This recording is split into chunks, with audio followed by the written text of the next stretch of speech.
ശക്തമായ മഴയിലും കാറ്റിലും വർക്കല പാപനാശം ക്ലിഫ് കുന്നുകളുടെ മണ്ണിടിച്ചിൽ മുന്നിൽ കണ്ട് ജാഗ്രതയെന്നോണം ഹെലിപ്പാഡിലെ വാഹന പാർക്കിംഗ് കുന്നുകളിൽ നിന്നും ഏകദേശം 20 മീറ്റർ ദൂരപരിധി നിശ്ചയിച്ച വാഹനങ്ങളുടെ പാർക്കിംഗ് ക്രമീകരിക്കുന്നതിനായുള്ള നടപടിക്രമങ്ങൾ സ്വീകരിച്ചു.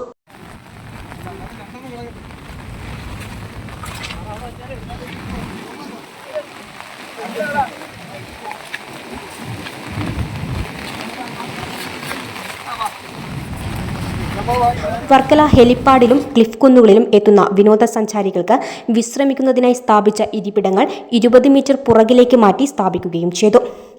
വർക്കല താലൂക്ക് റവന്യൂ ഉദ്യോഗസ്ഥർ, നഗരസഭാ ഉദ്യോഗസ്ഥർ, ഫയർഫോഴ്സ്, ടൂറിസം പോലീസ് എന്നിവരുടെ നേതൃത്വത്തിലാണ് മുന്നറിയിപ്പ് ബോർഡുകളും സുരക്ഷാ അതിർത്തികളും ക്രമീകരിക്കുന്നത്.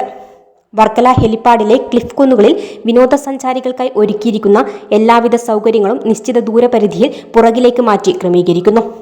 ക്ലിഫ് നടപ്പാതകളിലൂടെയുള്ള വാഹന ഗതാഗതം ബാരിക്കേഡുകൾ നിർമ്മിച്ച് പൂർണ്ണമായും നിരോധിക്കുമെന്നും ദുരന്ത നിവാരണ അതോറിറ്റി അറിയിച്ചു. Beacon news, Varkala.